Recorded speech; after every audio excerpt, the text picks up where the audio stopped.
Infectious hoof diseases in cattle. The three main ones are digital dermatitis, interdigital dermatitis, and foot rot.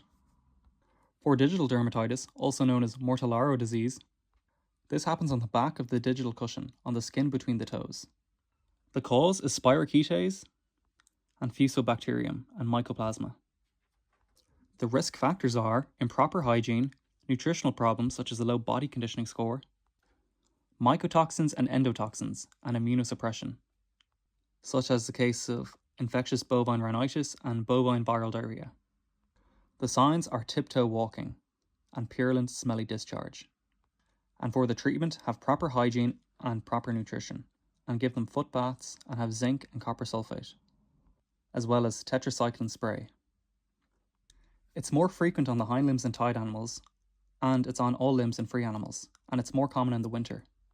The causes are numerous bacteria, as well as Dichilobacteria nodosus. It survives for 4 to 7 days in the environment. The risk factors are improper hygiene, wet conditions, and humid environments. This can be caused by urine and feces. The signs are exudative dermatitis on the skin-horn border, as seen in between the two claws. Fissures occur on the digital cushion, which leads to ulceration and then lameness. They can also have variable weight bearing, and they can have tiptoe walking as well, especially on their hind claws. And if it's chronic, they can get an interdigital fibroma. For the treatment, have hoof trimming and foot baths. And for prevention, have clean, dry bedding and regular hoof trimming and foot baths, especially in the fall to late winter. For interdigital phlegmony, also known as foot rot, it usually only occurs on one foot, and it can occur on the forelimb and hind limb equally. It can happen at any age or any season. The cause is Fusobacterium necrophorum. It can also be caused by Staphylococcus and Clostridium. The predisposing factors are wet environments and soft feet, and hoof injuries caused by nails or sharp rocks or potholes.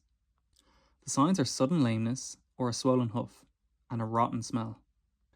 The disease can generalize, and it can cause fever, anorexia, and decrease milk production.